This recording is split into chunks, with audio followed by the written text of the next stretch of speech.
네, 안녕하세요. 신하피올로입니다. 오늘 수업은 강신중 교수님의 오늘 자본을 읽다 이제 5장입니다. 5장 상대적 잉여가치의 생산편인데요. 오늘 이 내용이 실제로 분량도 좀 상당히 많기 때문에 제가 부지런히 설명을 해야 아마 1시간짜리로 마무리할 수 있지 않을까 생각이 듭니다. 너무 길어진다면 두 편에 나눌 수밖에 없게 될 것 같은데요. 일단 한번 달려보도록 하겠습니다.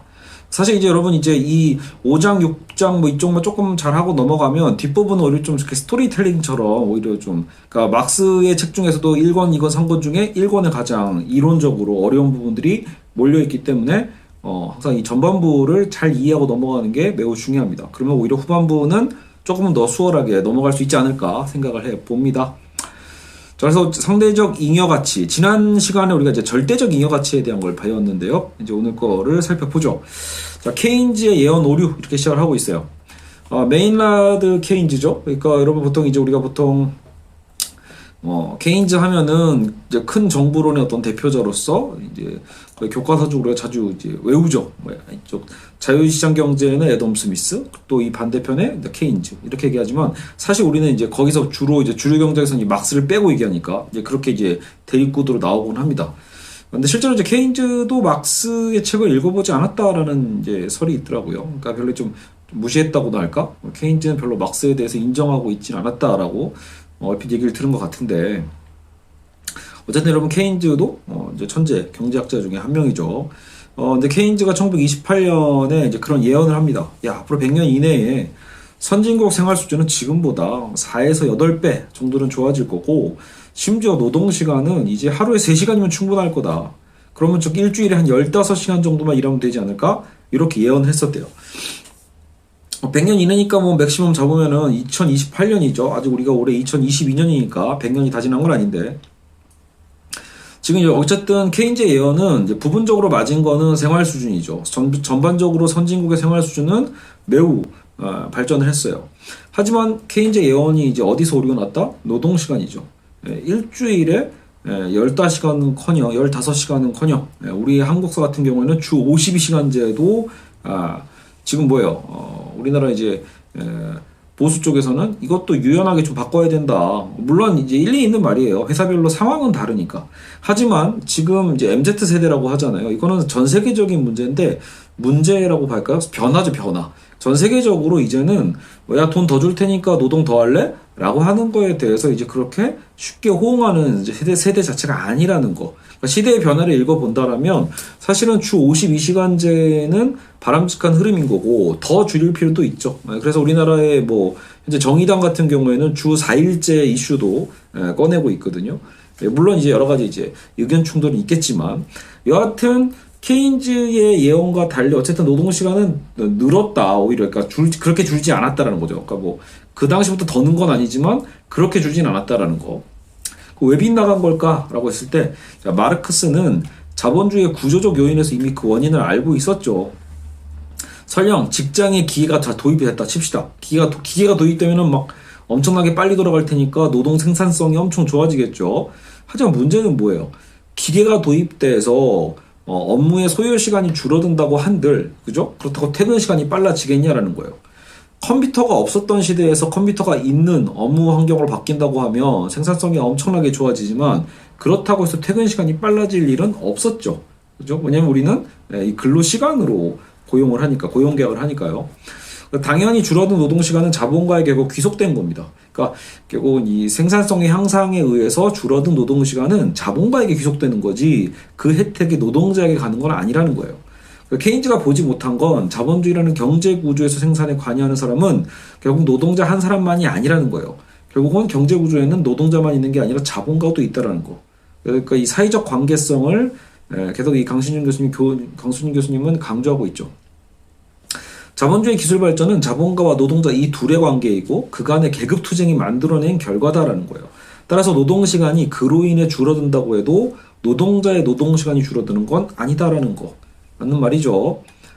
어찌 보면 되게 이게 당연해 보이는데도요, 머릿속에 모순처럼 좀 충돌하고 있는 게 있죠. 그러니까 실제로 우리가 막, 야, 로봇이 들어오면, 기계가 들어오면 일이 더 편해져. 라고 생각하는데 실제로는 우리의 일자리가 사라지기도 하니까 그치 그런 게 어떤 식으로 실타래가 풀려야 되는가 생각해 보면 오늘 수업이 되게 중요한 포인트를 짚어준다고 볼 수 있습니다. 나중에 보면은 저 후반부에 그래서 막스가 이 도구랑 기계를 구분하고 있어요. 우리가 이제 인간이 도구를 쓰는 거는 우리의 노동을 굉장히 편리하게 만들어주고, 그쵸? 그만큼 우리의 육체도 쉴 수 있는 거거든요. 예전에 노동 강도를 더 줄일 수 있는 거니까. 근데 지금 우리가 오늘 시간에 다루게 되는 이 기계라고 하는 것은 사실은 단순히 그 도구의 것을 넘어서는 거예요. 그래서 오히려 우리가 노동자가 기계에 종속되는 거. 알겠죠?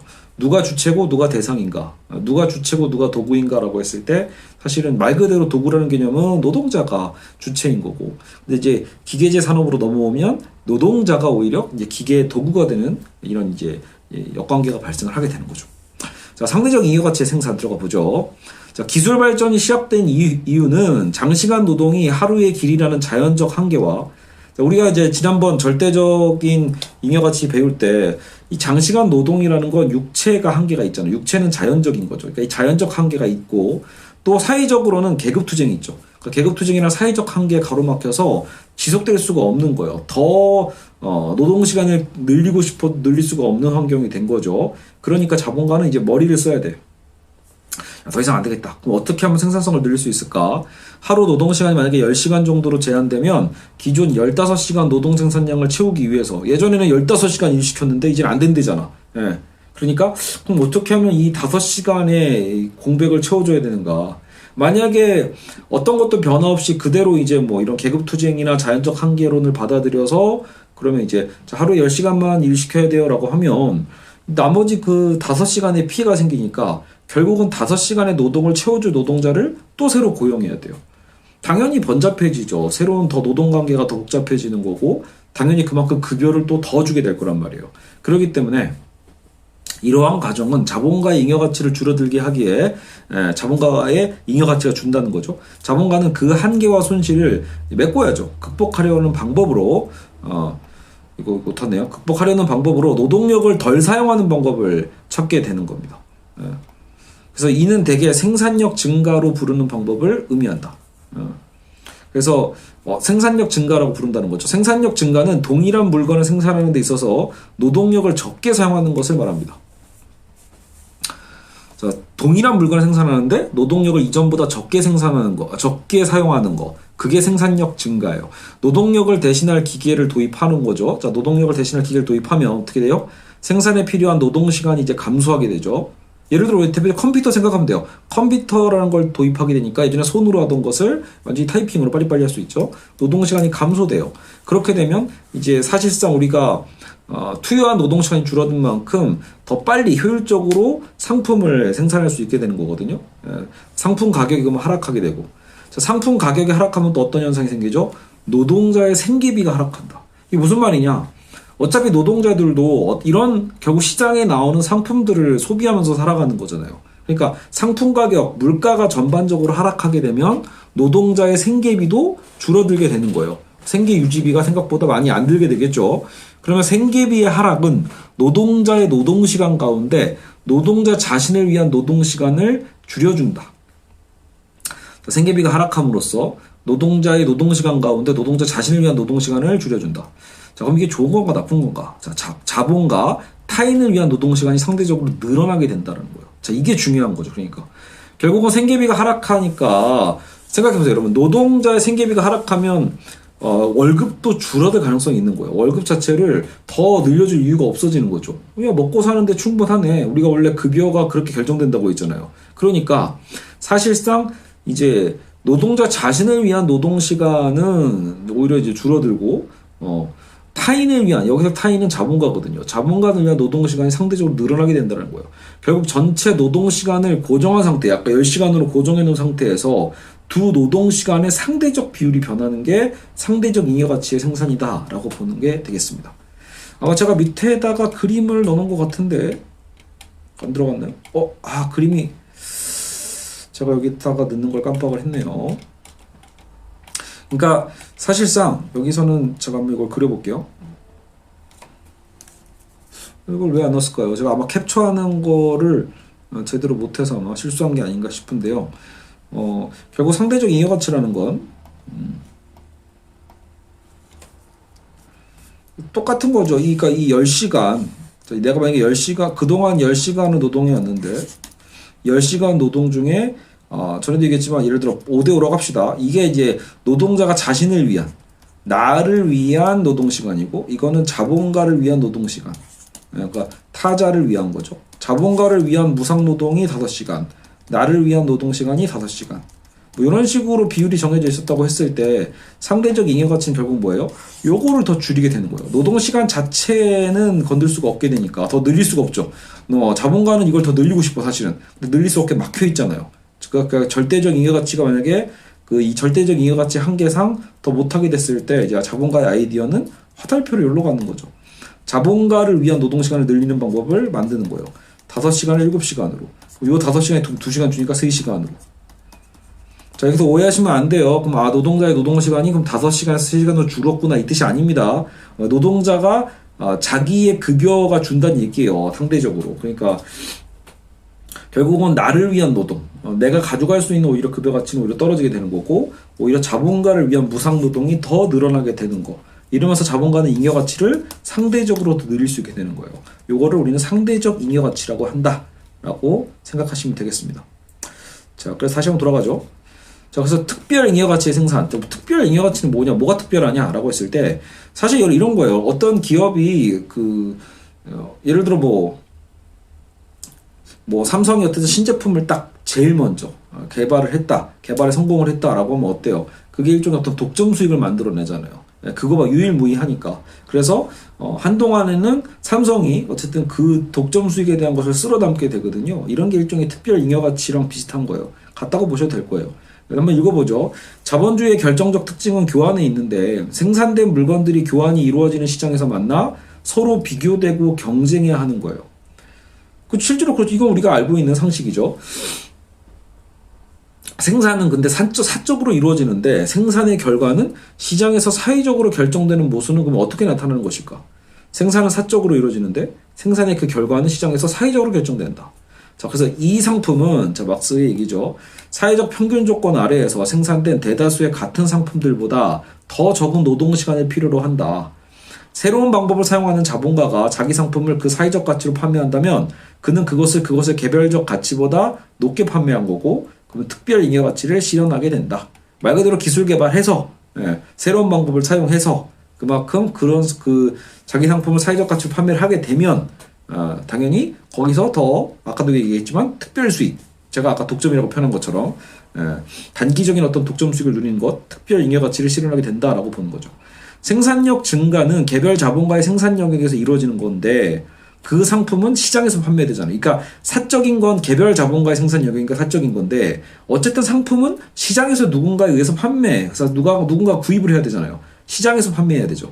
그런데 그 교환 가치는 상품의 생산에 실제로 소비된 노동시간이 아니라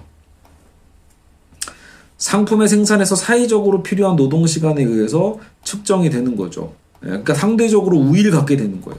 이 상품이. 아까처럼 특별한 발명한 기계를 먼저 도입했기 때문에, 우선 도입했기 때문에 사회적인 필요 노동시간에 의해서 측정됐을 때 당연히 더 가격 경쟁력을 갖게 되겠죠.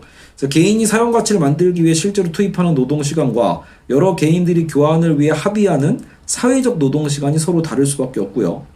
따라서 한 자본가가 이룬 생산력 증가를 다른 자본가들이 아직 못 따라잡았다면 이 자본가가 생산한 상품의 개별적 가치와 그 상품이 시장에서 교환하는 사회적 가치 사이에 차이가 발생하는 거예요. 일시적으로.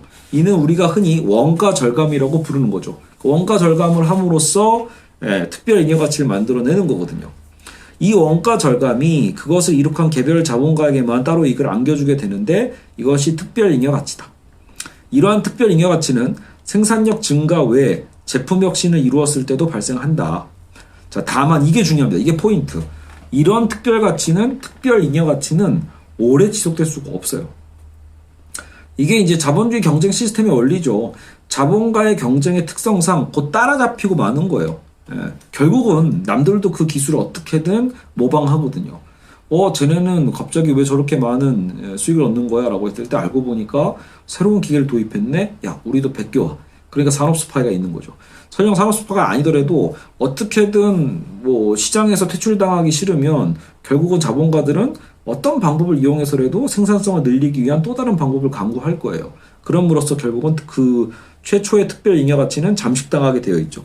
그래서 새로운 생산 방식은 곧 일반화하고 개별적 가치와 사회적 가치의 차이는 결국은 이제 소멸하게 되는 거예요. 그래서 특별 잉여 가치도 사라진다.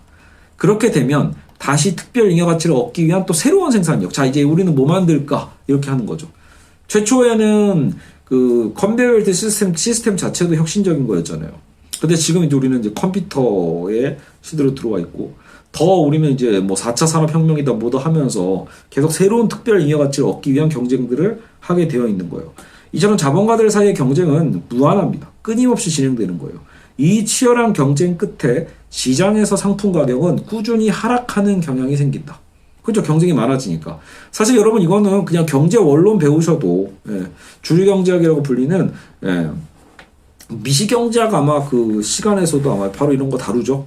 경제 뭐 원론이든 무한 경쟁 시장에서 상품 가격은 꾸준히 하락하게 돼서 결국 소비자 잉여가 가장 극대화된다. 뭐 이런 얘기들이 있잖아요. 결국 자본주의의 발전이 자본주의의 토대를 침식하면서 진행된다는 재밌는 결과가 나오는 거죠.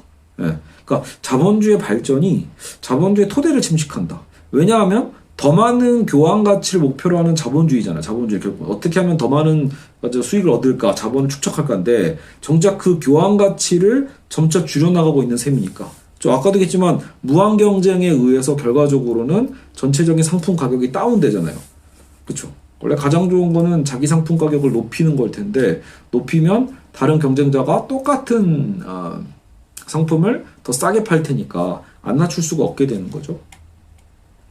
자, 그래서 이렇게 막스는 얘기합니다. 상품의 가치는 노동력 생산력의 발전에 반비례하여 감소하지만, 자, 상품 가치는 노동 생산력 발전에 반비례하여서 감소한다. 잉여 가치는 그 발전에 정비례해서 증가하는 거예요. 결국 같은 하나의 과정이 상품의 가격을 하락시키면서 또 동시에 잉여 가치는 증가시키는 거죠.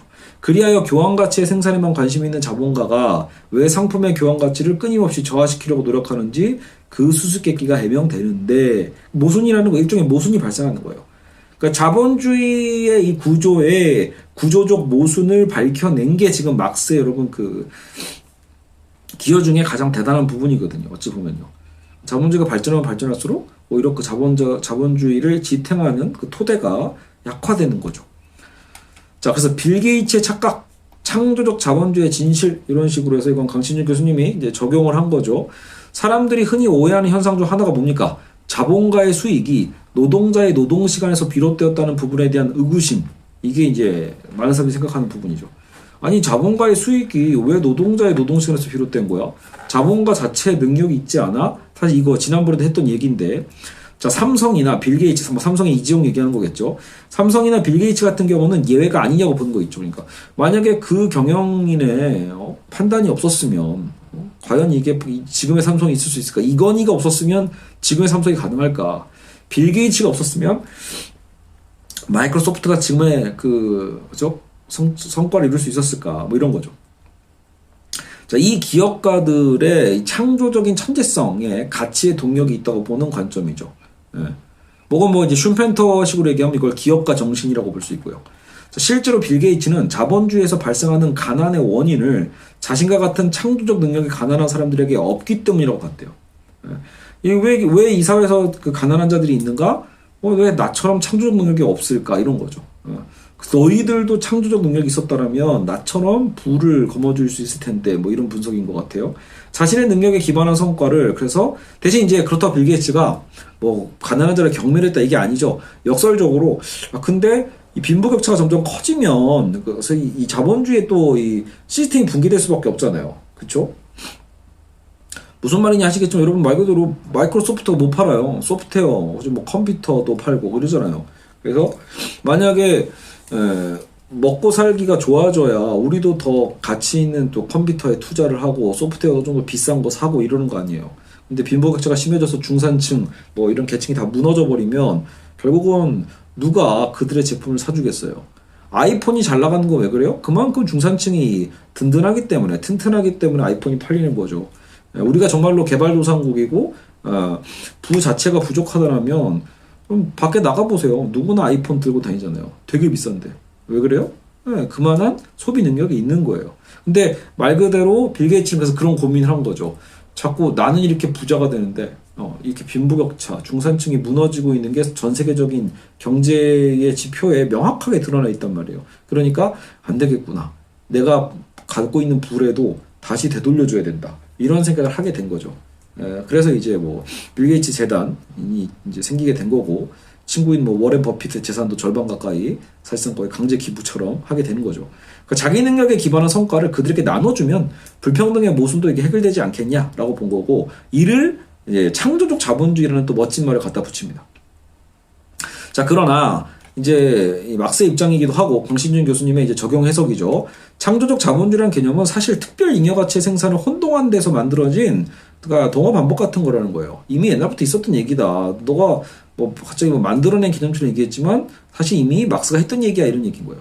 빌 게이츠가 생각한 아까 그 창조성 뭐예요? 내가 갖고 있었던 창조적인 그런 사유 방식, 그런 결정 이런 게 있었어야 되는데 왜 너희는 없니? 이렇게 얘기했지만 사실 그런 창조성이라는 게 알고 보면은 아까 위에서 다뤘던 자본가의 특별 잉여 가치와 똑같다라는 거예요.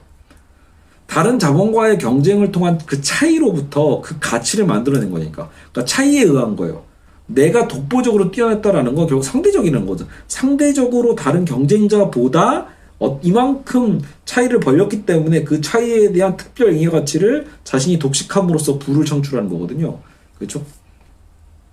결국 여기서 그런 걸 만들어내려면 독점과 하청의 방식으로 갈 수밖에 없는 거예요. 2022년 우리 1월 13일에 제가 이 수업을 하고 있는데 며칠 전에 어때요? 현대산업개발이죠? 현대산업건설인가요? 현대건설에서 지금 만들고 있었던 아이파크 아파트의 일부분이 아예 무너져 내려버렸죠. 그러니까 굉장히 큰 나름대로는 좀 충격적인 사건인 거예요. 잘못하다가 만약에 아파트 준공 거의 다 된 상황인 것 같던데 부실공사 이거 그대로 했다가 만약에 분양은 이미 끝났으니까 만약에 입주 시작했으면 더 큰일 날 뻔했죠. 그러니까 어쨌든 뭘 보여주는 거죠? 하청. 결국은 이 특별 잉여 가치를 누리기 위해서 자본가들은 뭐 하는 거예요? 이렇게 시멘트가 제대로 굳지도 않는 상황에서도 어떻게든 빨리 끝내려고. 그죠? 공사 단기를 빨리 맞추려고 이런 식으로 강요를 했기 때문에, 무리하게 설정을 했기 때문에 이 특별 잉여 가치에 대한 욕심이 이런 참사를 만들어냈다. 겠죠? 라고 볼 수 있죠. 결국 독점과 하청의 방식이다. 이렇게 표현하고 있어요. 자, 그리고 경쟁을 통한 차이의 가치는 결국 노동자의 노동시간에서 나올 수밖에 없고, 게이츠가 얻은 수많은 가치는 노동시간 중 결국은 타인을 위한 노동시간에 포함된 거예요. 결국은 누가 노동해 준 거다? 노동자들이 만들어낸 노동시간이라는 거죠. 그래서 결국 빌 게이츠가 가난한 자들에게 되게 역설적인 표현이죠. 모든 찬사는 빌 게이츠가 다 받잖아. 빌 게이츠는 자기 재산을 막 절반이나 사회에 환원했어. 이렇게 얘기하지만 사실 빌 게이츠가 갖게 된 그 부가 빌 게이츠가 만들어낸 잉여 가치가 아니라 누가 만들어낸 거다? 사실 그 가난한 자들이, 그들의 노동자들이 만들어낸 잉여 가치인 거예요. 그 잉여 가치로 생색을 내고 있는 거와 다를 바가 없다라는 거예요. 알겠죠? 이런 식으로 분석을 하고 있습니다. 자, 그 다음 조금 더 큰 방식을 바꿔도 협업, 분업과 매뉴팩처 이렇게 나오는데, 매뉴팩처 생산력 발전의 자연법칙 이렇게 시작을 합니다. 한번 또 읽어보죠. 자, 노동 생산력을 증대시키는 것은 자본의 내재적 충동이자 끊임없이 지속되는 경향이다. 자본의 내재적인 어떤 충동에 의해서 노동 생산력은 증대되는 지속적 경향이 있다. 이런 얘기일 텐데요. 생산력의 발전은 자본주의의 필연 법칙이래요. 생산력의 발전 법칙에서 생산력은 스스로 후퇴하는 법이 없고 그 발전의 한계에 부딪히고 나서야 비로소 발전을 멈추는데, 결국은 그 지점이 자본주의의 어떤 전환점일 거다. 여기서 생산력 발전이 빚어내는 모순을 해결하는 방법은 결국은 생산력의 발전을 뭐 멈추고 그만하자 이런 게 아니라 발전의 한계를 찾아서 그것을 더욱 뛰어넘을 발전시킬 대안을 마련하려는 것이고, 하려는 것, 이는 변증법적인 발전의 원리다. 이렇게 얘기할 수 있겠죠. 자, 오타 좀 수청을 좀 할게요. 이거 결국은 나중에 보면 못 찾겠더라고요. 저는 다시 보면은. 어쨌든 여기서 생산력 발전이 빚어내는 모순을 해결하는 방법은 생산 발전을 멈추는 게 아니라 발전 한계를 찾아 그것을 더욱 발전을 시킬 대안을 마련하는 것이다. 계속 강조하고 있는 거지만 이 변증법적이라는 거죠. 그러니까 뭔가 이전 게 문제니까 다시 다 부셔야 돼, 다시 되돌아가야 돼, 환원주의적인 방법 안 된다고 분명히 얘기를 하고 있어요. 끊임없이 1 플러스 1은 2, 그죠? 2 플러스 1은 3 이런 식으로 기존 단계를 밟고 올라서는 변증법적인 발전 개념을 꼭 머릿속에 걷다 두시고요. 자, 생산력이라는 건 두 가지 요소로 이루어지는데요. 생산을 수행하는 노동 과정이 노동력과 생산수단으로 이루어져 있다. 자, 노동력과 생산수단. 안 어렵죠. 여러분, 생산수단은 자본가가 구비하는 거잖아요. 자, 공장 만들고, 재료 사고, 생산수단. 노동력은 뭐죠? 우리잖아요. 아까 우리. 보통 일반 노동자의 노동력, 그죠? 힘이죠. 노동시간. 그래서 생산력은 결국 이 두 가지 요소로 이루어지는데, 이들 두 요소의 비율, 노동력 한 단위가 얼마의 생산수단과 결합하느냐가 대개 생산력의 지표다. 당연히, 자본주의적 생산력은 초기에는 노동력의 변화를 통해서 발전해 가다가 그랬겠죠. 처음에는 노동력을 변화를 더 많이 줘서 발전했겠죠. 근데 아까 지금 자연적 한계가 있다고 했잖아요. 한계에 부딪히고 나서는 생산수단의 변화를 통해서 돌파구를 마련했다.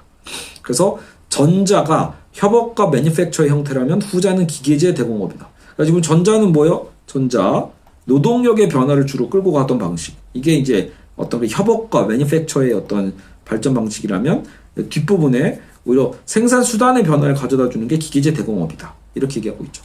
그럼 따라가 보죠. 아마 순서대로 이제 설명을 해주고 있거든요. 협업은 뭐냐? 협업. 협력하는 거죠. 협업은 자본주의 생산의 출발점이에요. 가장 중요한. 이건 애덤 스미스도 그 자본론에서 매우 강조했던, 자본론이랬다. 애덤 스미스도 국부론에서 매우 강조했던 게 분업이라는 거잖아요. 협업. 원래 혼자 생산하던 독립수공업자가, 그쵸? 원래 혼자서 하던 다른 자본가에게 이제 고용되어 다른 수공업자와 함께 작업을 수행하게 되는 게 협업이죠. 여기서 양적인 확대가 일어나는 거예요. 이러한 일과 일의 결합은 새로운 관계를 만들어내기에 단순한 양적 확대만이 아니라 그래서 질적 도약, 질적 변화도 수반한다. 생산력 자체가 새로운 생산력으로 바뀌는 거고요. 이전에 없던 집단적 생산력이 이제 등장을 한다. 이런 집단적 생산력은 총 생산물의 생산에 필요한 노동 시간을 이제 단축하게 되겠죠. 그냥 시너지 효과처럼. 그죠? 그것은 상대적 잉여 가치를 만들어낸다. 애덤 스미스도 분업의 개념으로 얘기를 하면서 핀 공장 얘기하잖아요. 그러니까 핀을 만약에 간의 수공업으로 한 사람이 핀을 만드는 것과 우리가 분업을 해서, 분업이고 협업 체계죠. 만약 하게 되면은 이 생산성이 어마어마하게 증가한다는 것을 증명해내잖아요. 그거와 똑같은 방식이죠. 그래서 협업. 이 특수한 생산력은 사회적 노동의 생산력이라는 거. 이 생산력은 협업 자체에서 발생한다. 다른 사람과의 계획적인 협력을 통해서 노동자는 자신의 개인적 한계를 이제 벗어나고 자신의 유적 능력을 발휘한다라고 얘기를 합니다. 그래서 진짜 단순히 나 혼자 한다라면 할 수 있는 그런 산수적인 개념이 아닌 거예요. 더 시너지 플러스 알파적인 요소가 이제 협업을 통해서 폭발적으로 증가하게 되는 거죠. 자본주의가 되면서 사용가치가 교환가치로 발전하고요. 이 교환가치는 두 사용가치의 공통된 양적 기준인 가치를 전제로 한다. 우리가 초반부에 배웠던 그 얘기죠. 사용가치, 교환가치, 가치. 위의 유적 능력이 공통된 양적 기준을 가리키는 말이다. 개별적으로 존재하던 1과 1의 두 노동력이 협업으로 만났어요. 사회적 관계를 통해서 전혀 다른 2의 생산력을 갖게 되는 질적 도약이죠. 이와 같은 과정을 통해 두 가지 사실을 알게 되는데, 첫째, 자본주의적 생산력은 봉건적 생산력이 성숙한 결과물이다. 결국은 자본주의가 만들어낸 생산력이라는 것도 기존 시대를 기반으로 하고 있다는 얘기예요. 봉건주의 시대의 생산력이 성숙해진 결과물. 그러니까 자본가의 등장은 그래서 역사적 필연이기도 한 거예요. 사회적 생산력을 창출하는 것은 자본가의 역사적 임무였던 셈이고 자본가의 역사적 순기능이라고 볼 수 있다. 자, 둘째, 자본주의적 생산력의 근데 발전 방향은 사회화고, 아까 우리 사회적 관계라고 했잖아요. 자본주의는요. 이 사회화가 최종 한계에 이제 봉착하면 자본주의적 생산력은 그때 멈추게 되겠죠. 여기서 새로운 생산 체제로의 전환의 지점이 나타나게 됩니다. 자, 분업과 매니팩처. 협업의 가장 기본적인 형태는 분업을 기초로 한 매니팩처에서 시작된다. 아까 애덤 스미스가 하면서 했던 그 분업 얘기가 여기서 나오죠. 협업의 가장 기본적 형태는 분업을 기초로 한 이걸 매니팩처라고 해요. 하나의 완성된 노동 과정은 여러 개의 부분 작업으로 분해되고 각 노동자는 이들 부분 작업 가운데 하나만을 전담하게 된다. 매니팩처는 막스의 본문에 비숙련 노동자라는 하나의 부류를 만들어낸다. 이제는 노동자가 작업을 단순한 작업만 하게 되니까 이제는 숙련 노동자가 아니라 비숙련 노동자라는 부류를 만들어낸다는 거예요. 이들에게는 교육비가 전혀 필요 없다. 이 교육비는 그러니까 그 노동 교육이죠. 어떤 기술을 배우는데 교육이 필요 없는 거야. 그냥 와서 너 이것만 해. 다 단순화되어 있으니까요. 공정이. 그러니까 결국 교육비가 소멸되고 거기에서 생기는 노동력의 상대적 가치 저하. 예. 언제든지 자를 수 있게 되잖아요. 말 안 듣네, 너 그만둬. 이런 거죠. 여러분, 그 레미제라블 보면 어때요? 그죠? 레미제라블에서도, 판틴이, 발음이 판틴인가요? 모르겠는데. 여하튼, 거기서 쫓겨나는 것도, 뭐, 누구든 대체할 수 있으니까. 누구나 할 수 있는, 비숙련 노동자 누구나 할 수 있는 단순 업무를 이렇게 분업화되어 있기 때문에 노동의 가치가 떨어지는 거고, 곧바로 자본의 더 높은 가치 증식을 포함한다. 이렇게 얘기하고 있죠. 자, 매뉴팩처의 분업은 노동력의 숙련을 떨어뜨려서 상대적 잉여가치를 만들어낸 거고요. 사실상 이는 노동자들의 개별 생산력을 희생시킨 거고 분업으로 조직된 총 노동자의 사회적 생산력을 높이는 원리인 셈입니다. 그러니까 노동자 개개인의 가치가 떨어져 버리는 거예요. 개개인의 가치를 떨어뜨리지만 분업이라는 어까 사회적인 관계를 통해서 생산성이 또 급격하게 폭발하는 이런 원리인 거죠. 한편 매니팩처도 결국 사람의 손에 의해 이루어지는 만큼 생산력의 발전이 한계 봉착할 수밖에 없다. 아직은 막 기계적 대공업 이게 아니거든요. 아무리 작업 과정을 분해해도 부분 작업 자체는 결국 노동자의 개별 생산력에 의존할 수밖에 없으니까요. 그리고 노동자들이 작업에 적극적이길 바라는 자본가와 또 그걸 거부하는 노동자의 갈등은 항상 있었고, 아까 이게 이제 사회적인, 그죠? 계급투쟁이죠. 사회적 한계. 노동자의 육체적 한계는 자연적 한계. 그죠? 이 한계를 돌파하기 위해 자본주의는 결국 뭘 도입할 수밖에 없다? 기계적 대공업으로 발전해 간다라는 거예요. 자, 그러면서 이제 본격적으로 기계화 대공업, 공장과 기계의 사회로 넘어가는 거죠.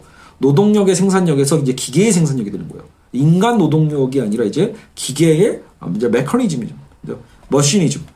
매니팩처에 의한 생산력 발전은 노동력과 생산수단이라는 두 생산 요소 중 주로 노동력의 변화에 의존하는 방식이 매니팩처였어요.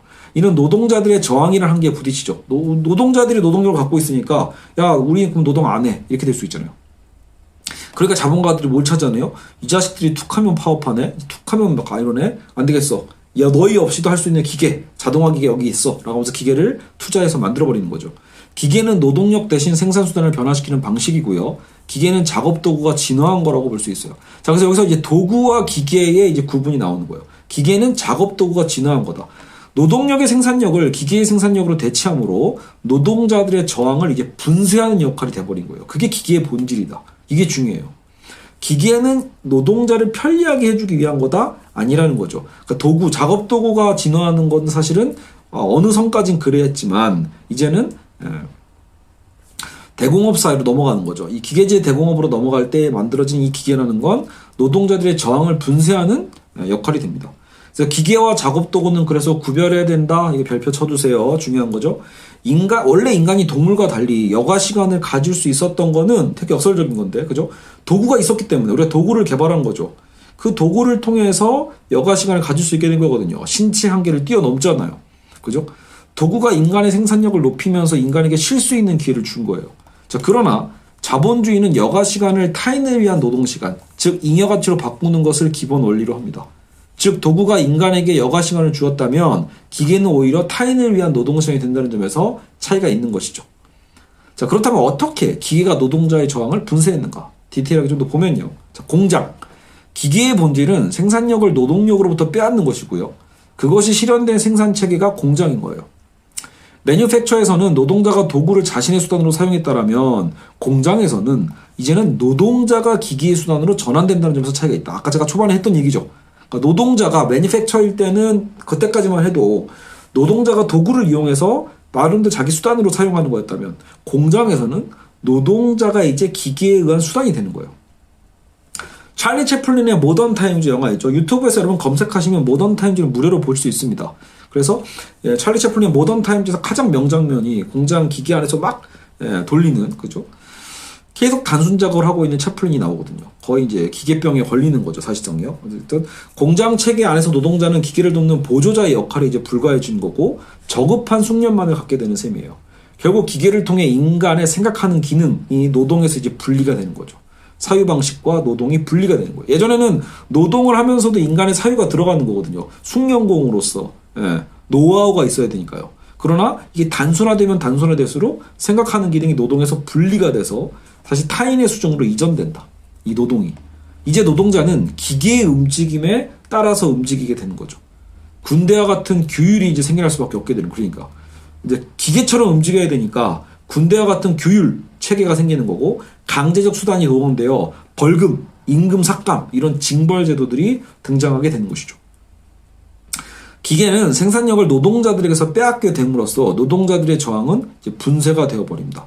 결국 이는 자본주의의 목적, 잉여가치의 생산을 위해서 움직이는 거죠. 그렇다면 잉여가치는 기계를 통해서 어떻게 생산되는가, 이렇게 또 얘기를 해서 넘어갑니다. 여하튼 그래서 우리가 왜 근대화된다고 했을 때 한국도 조선이 이제 일제 치하하에서 이제 일본이 실제로 그런 이제 일본도 서구의 이런 이제 문명을 받아들였으니까 말 그대로 이제 기계제 산업이 한국 조선사에 처음으로 들어오게 되잖아요. 그냥 그럴 때 옛날처럼 아까 전에 매니팩처 방식이거나 이런 거라면 숙련공들이 늦게 출근하면 어때? 숙련공들은 되게 빨리 만들 거 아니에요. 그날에 할당된 역할만 짝짝 해낼 수만 있으면 출근 시간, 퇴근 시간이 그렇게 중요한 게 아닐 수도 있거든요. 그러나 이 기계제 대공업은 뭐가 중요해요? 기계가 움직이는 그 시간대는 정해져 있죠. 그러니까 다시 말하면 무한에 가깝긴 한데 여하튼 노동자가 늦게 오면 늦게 올수록 기계는 못 돌아간단 말이에요. 어쨌든 그 기계와 함께 발맞춰서 움직여질 노동자들의 보조 작업이 필요하니까, 그러니까 결국은 기계제 대공업은 결국 뭐예요? 이 출근 시간, 이 되게 중요해지는 거죠. 물론 퇴근 시간을 늦추면 늦출수록 좋겠지만 어쨌든 출근 시간은 빠르면 빨라질수록 좋아지는 거죠. 누구한테요? 자본가한테는. 그러니까 벌금 제도나 이런 게 임금 삭감 제도가 있는 거예요. 너 출근 늦었어? 너 심할 썼어? 이런 게 나오는 거죠. 너 벌금, 너 오늘 일당에서 얼마 깔 거야, 이렇게 나오는 거예요. 왜냐면 그 시간 자체가 매우 중요해지는 거죠, 이제는요. 노동자의 숙련도가 중요한 게 아니라 기계가 움직이는 시간대가 중요한 거거든요. 자, 그래서 기계에 의한 잉여가치 생산, 맞아 읽어보죠. 기계는 도구 사용에 필요한 육체적 조건을 완화함으로써 과거에는 노동할 수 없었던 사람들, 즉 이게 되게 충격적이죠. 그러니까 너무 이제 쉬워지니까, 노동이 쉬워진다는 얘기는 다시 말하면 기존에는 이제 노하우가 필요 없어도 되니까 여성도 이제 예전 같으면 이제 일하지 않았던 여성들도 공장 노동자가 되는 거고, 심지어는 아동까지도 노동자가 되는 거예요. 그래서 영국의 산업혁명의 현장에서 아동 착취 노동이 굉장히 심각했던 거고, 아동 노동은 지금도 개발도상국에서 계속해서 있을 수 있게 된 이유가 바로 이런 부분 때문에 그래요. 잉여가치의 생산 영역이 크게 확장돼 버렸다. 원래는 성인 남성 노동자 한 사람의 임금으로 지급되던 가족의 그 생계비가, 그러니까 예전에는 그래도 내가 만약에 세 가족이다 라고 하면 아빠만 일하면, 그죠? 엄마랑 자식은 먹고 살 수 있었던 거, 그게 정상적인 어쨌든 그 노동급여 체계였단 말이에요. 그러나 점점점 뭐예요? 노동자의 가치가 기계에 의해서 줄어든다고 했죠. 기계가 들어옴으로써 노동자의 가치가 줄어들게 되니까 임금도 줄어들게 돼요. 그러니까 이제 아빠의 월급만으로는 절대 먹고 살 수 없게 되는 현실이 벌어지는 거죠. 그럼으로써 아내와 자녀까지 노동 현장의 저임금으로 이제 끌어들이게 되는 셈입니다. 알겠죠? 열악한 처지로 밀려나게 되죠. 결과적으로 노동자의 개인별 임금이 하락하고 노동자들의 총 노동 시간이 변하지 않는 상태에서 상대적 잉여 가치는 증가하게 되어 있죠. 자, 기계는 임금 하락 효과 외에도 노동 시간을 연장하는 결과도 가져옵니다. 노동 시간을 연장한다. 왜? 기계는 말 그대로 인간과 달리 이 자연적 한계, 육체가 아니잖아요. 지치지 않아요. 그죠? 24시간 노동이 가능하죠. 24시간 동안 움직일 수 있는 게 기계야. 오히려 인간이 24시간 못 따라가는 게 아쉬울 뿐인 거야. 누구 입장에선? 자본가 입장에서. 그러니까 교대제를 써버리는 거예요. 야, 2교대, 3교대 이렇게 써버리는 거죠. 기계는 멈출 필요가 없어. 노동자들만 갈아 끼우면서 계속해서 기계를 돌리면 생산성이 좋아지니까.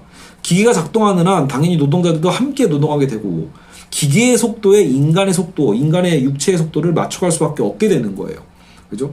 그래서 원래 인간의 노동시간을 줄여주는 기능을 하던 도구가, 예전에는 도구는 노동시간을 줄여줬잖아요. 근데 이제 기계로 진화하니까 도구가 기계로 진화하고 나니 어떻게 됐다? 인간의 노동시간이 역설적으로 늘어나게 되더라.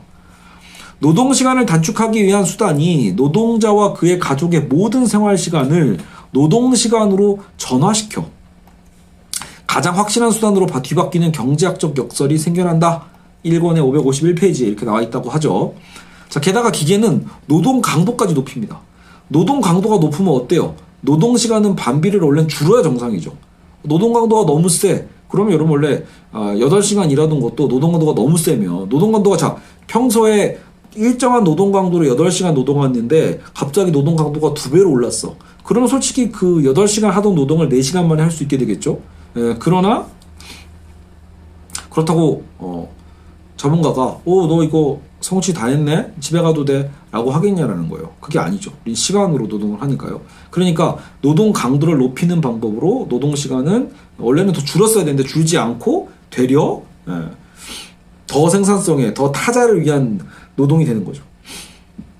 인간의 신체적 한계가 원래 있기 때문에 줄어야 되는데 기계는 필요를 느끼지 않기 때문에 인간까지 덩달아서 기계의 높은 강도를 견뎌내게 되는 현상이 생긴 거죠. 기계의 속도가 올라가면 인간의 신체 노동도 따라갈 수밖에 없고 아까 그 채플린의 모던 타임즈를 꼭 보세요. 거기 그 장면이 나오죠. 기계에 빨려 들어가서 채플린이 막 돌아가는 이제 그런 유명한 장면. 또 그런 거 상징적으로 보여주고 있는 거예요. 노동 강도가 높아지면 결국 노동 시간을 늘린 효과가 나는 셈이죠. 그죠? 절대적인 노동 시간을 못 늘리지만 노동 강도를 통해서 상대적으로 늘려버리는 거죠. 그래서 노동 강도를 내포적 노동 시간이라고 부릅니다. 내포적 노동 시간. 한편 기계의 생산력이 자본가에게 특별 잉여가치를 안겨주는데 그러다 보니 기계는 자본가들의 경쟁 속에서 가속적으로 도입된다. 너도 나도 도입하려고 하겠죠.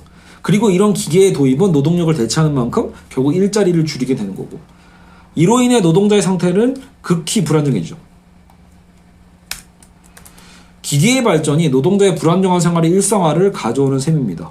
사실 이게 지금 막스 시대 때 드러난 얘기지만 우리가 지금 4차 산업혁명이라고 부르고 있는 그 어떤 로봇, AI, 인공지능의 시대로 오면서도 우리 똑같이 불안을 느끼고 있죠. 산업의 변화를 통해서 우리는 점점 더 우리의 노동이 필요 없어지는 시대로 가는 거죠. 기계는 도구가 진화한 것이고 원래 도구는 인간의 노동시간과 노동의 부하를 줄여주는 문명의 이길 뿐이다. 계속 반복적으로 얘기하고 있습니다. 근데 정작 이 기능을 자본주의의 새로운 관계가 바꿔버린 거예요.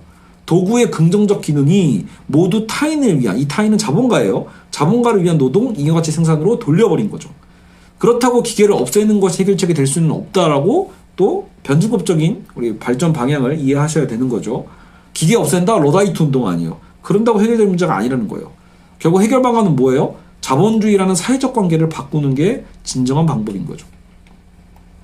자, 테일러의 복음, 테일러주의, 과학적 관리법의 진실 이렇게 나와 있는데 아마 그 행정학 공부하신 분도 과학적 관리주의 이거 이론으로 배우셨을 거예요. 테일러주의죠. 테일러리즘, 테일러주의 아니면 과학적 관리법. 자, 1911년에 테일러가 쓴 책의 이름이기도 해요. 과학적 관리법. 근데 이것은 결국은 과학적 관리법은 고용주와 노동자 모두 최대 번영을 이루는 데 기본 목적을 둔다. 이렇게 이 책에 말머리에 써놨는데 자, 단언하건대 근무 테마는 분명 미국과 영국의 노동자들이 저지르는 가장 사악한 행위다. 테일러는 노동자들의 근무 테마이 문제라고 보는 거예요. 최대 번영의 걸림돌. 근데 막스는 보통 이런 이제 개념을 빈틈이라고 표현했는데 매니팩처 분업과 기계제 공장이 이 빈틈을 메우기 위해 노동자들의 숙련을 떨어뜨리는 거다. 그리고 생산의 주도권을 노동자들에게서 빼앗는다고 봤었어요. 막스도요.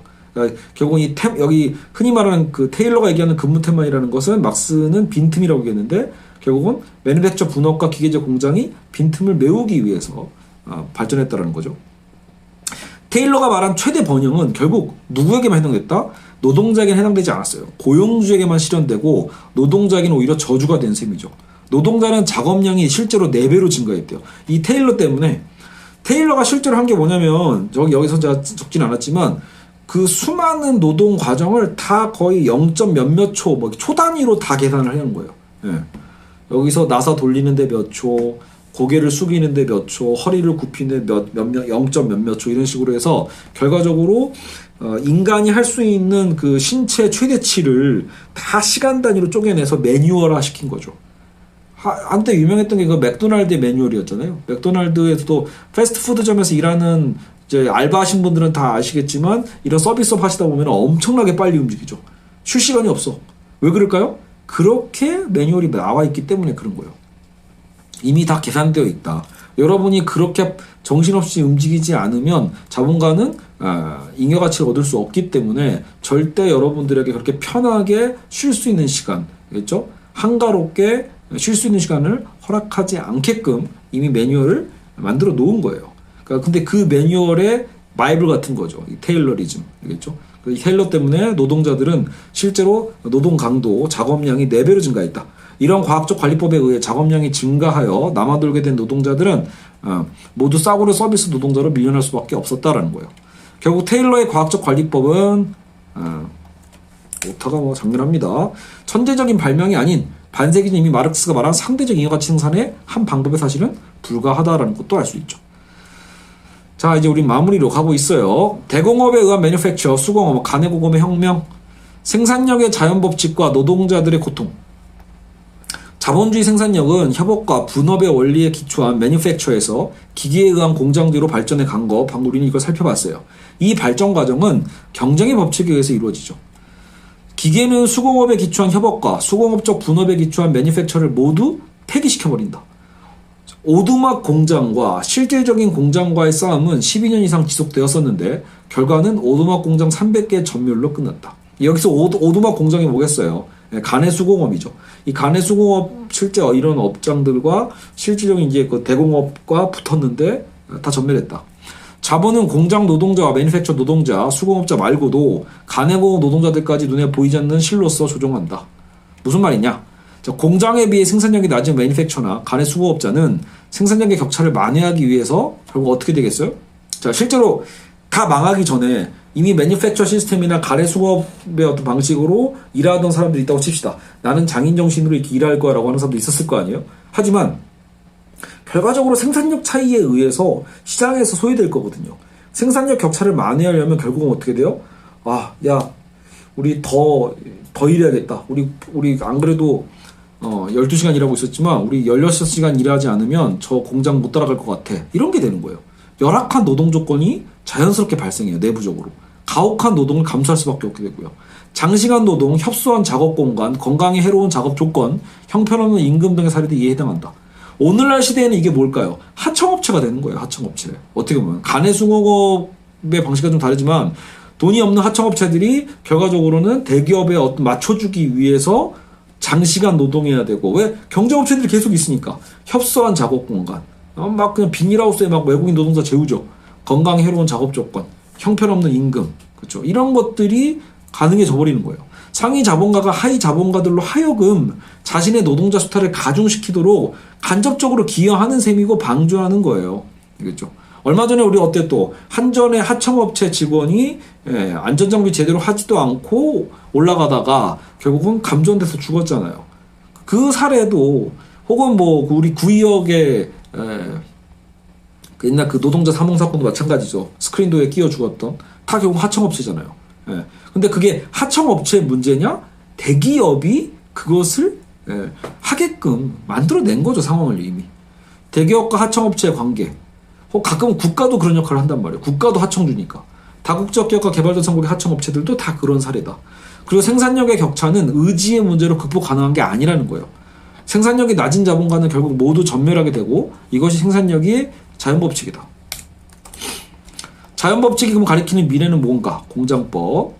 자, 생산력의 자연법칙은 경쟁에 의해 발생하고요. 자본가들의 갈등과 노동자들의 고통을 만들어내는 데 기여합니다. 하지만 동시에 그런 갈등과 고통의 결과로 반드시 사회적 평균을 만들어내게 되고요. 자본주의 생산력의 경쟁은 바로 사회적 평균의 산물로서 공장법을 만들어낸다. 자, 치열한 자본주의 생산력의 경쟁이 사회적 평균의 산물로 공장법이라는 걸 만들어내는데 공장법이 뭡니까? 사실은 노동자의 처우를 좀 좋게 만들어주는 거거든요. 공장법. 자본가의 횡포를 좀 막는 법이죠. 근데 이게 재밌는 건 뭐예요? 이 공장법이 노동자들의 투쟁에 의해서만 나온 게 아니라 사실은 뭐예요? 자본가의 필요에 의해서 나온 거다. 오히려. 자본가가 원하는 것도 있다는 거예요. 공장법은 대공업이 나온 하나의 필연적 산물이라고 막스는 얘기합니다. 공장법을 일반화해야 될 필요성은 경쟁 조건의 평등을 요구하는 자본가들 자신의 주장이었다. 이렇게요.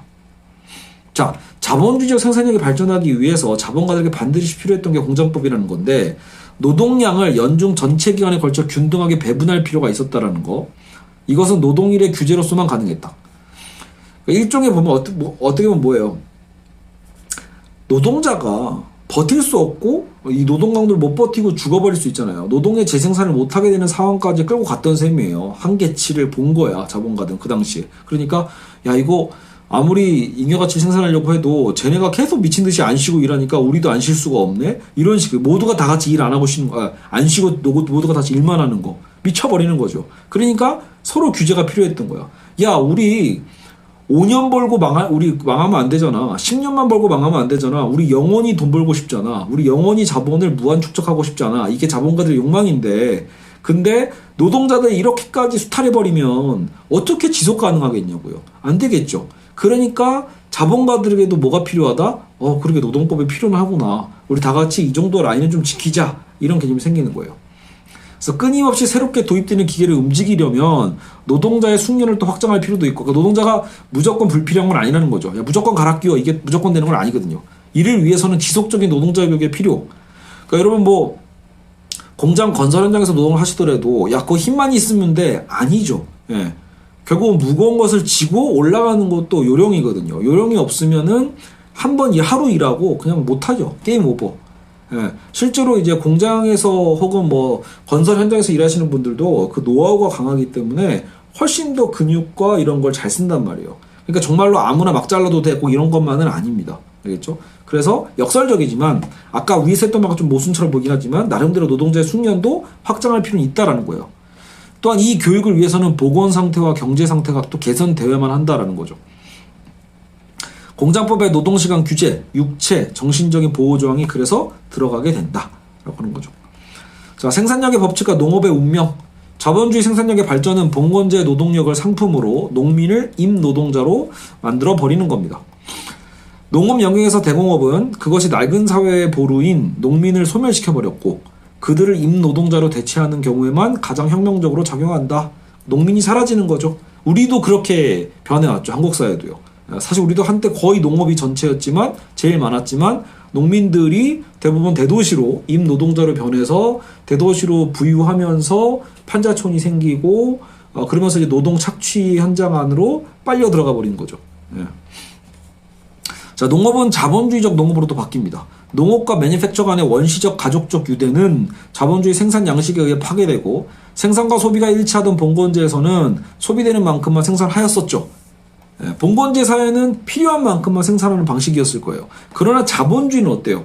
필요한 만큼 생산하는 건 자본주의가 아니죠. 예, 내가 소비하는 게 아니잖아요. 생산하는 사람이 소비하는 게 아니라 생산자와 소비자가 따로 존재하는 게 자본주의잖아요. 그러니까 무한 생산해서 무한히 팔아먹고 싶은 거니까 생산이 소비를 위한 게 아니고 무한한 부의 증식 자체가 목표가 되는 거죠. 결국 자연적 한계를 넘어서야만 했고 여기서 기계가 생겨나는 거고 그리고 그 기계가 다시 생태계의 파괴를 가져온다. 자, 여기 되게 중요한 거 체크해 주세요. 결국은 여기서 자연 파괴와 연결이 되는 거예요. 사실상 우리가 원하는 만큼 생산하는 게 아니잖아요. 우리의 신체와 욕구가 원하는 만큼 생산하는 게 아니고 그 이상을 이제 무한한 욕망으로 넘어서는 단계로 가게 된 거고, 근데 우리가 기계를 생산한다고 해도 그 기계가 다시 자연을 파괴하잖아요. 또 기계를 만드는 것 자체가 이미 자연 파괴이기도 하죠. 기계를 돌리는 것도 문제지만 기계가 많아지는 것 자체도 이미 문제예요. 그렇죠? 결국은 우리가 지구를 다시 좀먹게 되는 거죠. 역설적인 거예요. 이거를 막스가 이미 알고 있었다는 것도 대단한 거죠. 이 시대에. 자본주의적 생산은 토지와 인간 사이의 물질 대사, 즉 인간이 식품과 의료의 형태로 소비하는 토양 성분이 토지로 되돌아가는 것을 교란시킨다 이렇게 표현하고 있대요. 네. 그렇죠. 그러니까 토양 성분이 토지로 되돌아가는 걸 교란시킨다. 그러니까 토지가 다시 이제 제 역할을 못 하게 되는 거예요. 자연도 착취당하는 거죠. 결국 토지 생산력의 지속적인 원천을 파괴하는 결과를 가져오고 이처럼 자연적 한계를 돌파한 자본주의 생산력의 한계는 바로 생산력의 토대를 스스로 허물고 있는 자본주의 생산력 자체가 되어버립니다. 결국 자본주의는 지속 가능할 수가 없는 필연성을 갖고 있는 거죠. 결과적으로는 이 사회적 관계 붕괴뿐만이 아니라 결국 우리는 자연에까지 우리 자연의 토대도 파괴할 수밖에 없다는 것을 보여주면서 오늘 단원이 마무리되고 있습니다. 자, 여러분 1시간 안 걸렸죠? 제가 빨리 얘기했는데 그래도 나름대로 좀 쭉 듣기만 하셔도 어느 정도 이해가 되지 않았을까 기대를 해보는데요. 혹시 모르겠네요. 아니면 더 표를 칠판을 더 써봐야 될지 이건 잘 저도 좀 고민이 되는데 혹시 이제 그래도 좀 이렇게 칠판 갖고 좀 낙서도 좀 해봐라고 하시는 분들이 있으면 의견 남겨주시고요. 오늘은 그렇죠. 오늘 자본을 읽다 이제 5장 상대적 잉여가치에 대한 부분으로 굉장히 많은 이야기들을 굉장히 빠르게 한번 정리를 해봤습니다. 그렇죠? 자, 오늘 여기까지 하고요. 다음 6장은 임금에 대한 부분입니다. 그때 다시 뵙도록 하겠습니다. 네, 여러분 수고하셨습니다.